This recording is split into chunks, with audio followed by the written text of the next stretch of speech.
ఈ శరన్నవరాత్రుల్లో అమ్మవారు అమ్మవారు ఒక్కొక్క రూపంలో, ఒక్కొక్క అలంకరణతో మనందరికీ దర్శనమిస్తారు.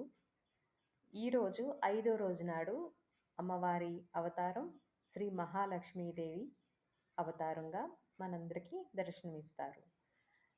అమ్మవారి స్వరూపానికొచ్చినట్టయితే అమ్మవారికి ఇరువైపులా గజరాజులుండగా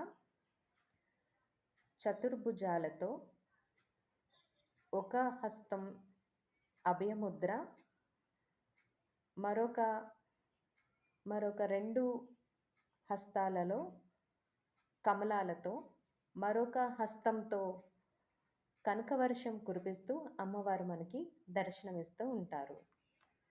ఇంకా అమ్మవారిని ఆరాధించేటప్పుడు పఠించాల్సిన శ్లోకాలుంటాయి. అవేంటో ఒకసారి చూద్దామా? మొదటి శ్లోకం ఏంటి అంటే,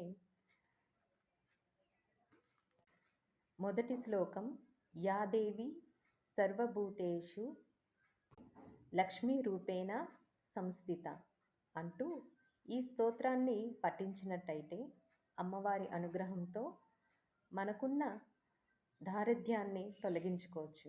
అలాగే రెండవ శ్లోకం నమస్తేస్తు మహామాయి శ్రీపీఠే సురపూజితే శంఖచక్ర గదాహస్తే మహాలక్ష్మి నమస్తుతే అంటూ ఈ స్తోత్రాన్ని మనం కీర్తించినట్టయితే అమ్మవారి అనుగ్రహంతో మనకి అష్టైశ్వర్యాలు లభిస్తాయని నమ్మకం.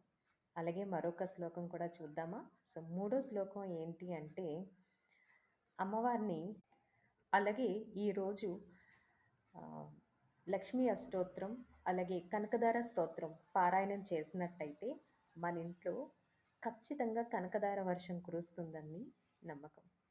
సో ఇవన్నీ తప్పగా పాటిస్తారని ఆశిస్తూ ధన్యవాదాలండి.